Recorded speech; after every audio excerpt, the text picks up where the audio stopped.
Memes হলো দাজ্জালের সবচেয়ে বড় অস্ত্র। আপনি কি বেরেনওয়াজ হচ্ছেন? সময় ফুরিয়ে আসছে।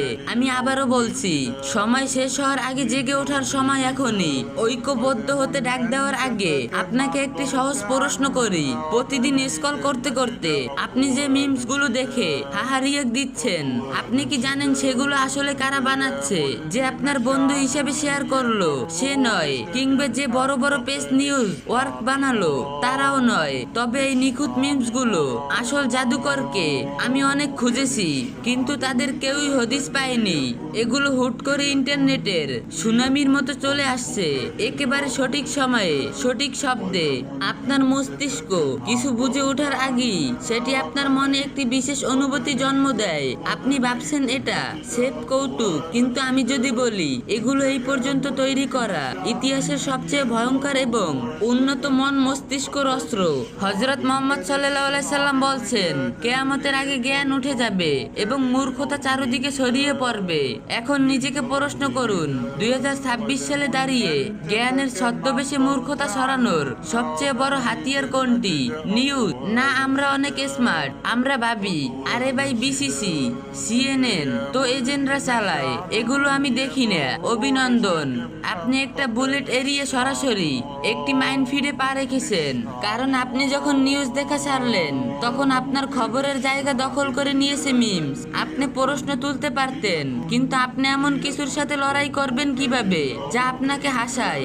আপনার মস্তিষ্ক যখন কোনো কিছু দেখে আনন্দ পায় তখন সেটার বিরুদ্ধে প্রতিরোধ করার ক্ষমতা সে হারিয়ে ফেলে। আর এটাই হলো আসল ট্যাব আপনার মস্তিষ্কের সাথে। আসলে কি ঘটছে জানেন?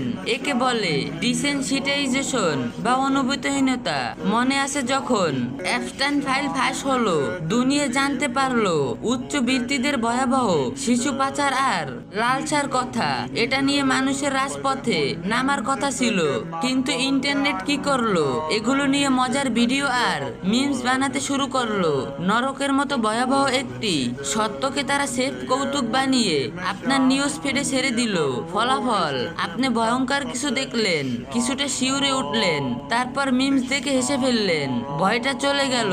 বারবার দেখার পর আপনি নিজেও সেটা নিয়ে জোকস বানানো শুরু করলেন। এভাবে একটি জঘন্য অপরাধ সেফ কন্টেন্ট হয়ে গেল। কোরআনে সূরা আনামের 68 নম্বর আয়াতে আমাদের পরিষ্কার বলেছেন, যখন দেখবেন মানুষ আল্লাহর আয়াত নিয়ে উপহাস করছে তখন সেখান থেকে সরে যাও। আল্লাহ বিতর্ক করতে বলেননি, সরে যেতে বলছেন। কারণ কিছু আলোচনা নয়, সেগুলো আসলে দূষণ। দাজ্জালের ফিতনা কেন এত শক্তিশালী হবে জানেন? কারণ সে আপনাকে জোর করবে না, মানুষ তাকে স্বেচ্ছায় অনুসরণ করবে, তার মিথ্যাকে সত্য বলবে, মন্দকে বিনোদন ভাববে। মিম কালচার একটি পুরো প্রজন্মকে তৈরি করছে যাতে তারা চিন্তা না করে কেবল ট্রেন্ড অনুসরণ করে। আজ নাচের ট্রেন্ড, কাল বিশ্বাসের ট্রেন্ড। এই ট্রেন্ড হাঁটতে হাঁটতে যখন বড় প্রতারণাটি সামনে আসবে তখন আপনার বিচার বুদ্ধি আর অবশিষ্ট থাকবে না। আমি আপনাকে অ্যাপ ডিলিট করে পাহাড়ে যেতে বলছি না। ইসলাম চোখ বুজে থাকার ধর্ম নয়, কিন্তু প্রতিবার কোনো মিম শেয়ার করার আগে ভাবুন আপনি কার হয়ে কাজ করছেন। যখন কোনো সিরিয়াস বিষয় কৌতুক হয়ে যায় তখন বুঝবেন লাভটা আপনার হচ্ছে না অন্য কারো হচ্ছে। ভিডিওটা শেয়ার করে অন্যদেরকেও জানিয়ে দিবেন। ইসলামের যে কোনো বিষয় সুন্দরভাবে জানতে বুঝতে এই আইডিটি ফলো দিয়ে রাখুন।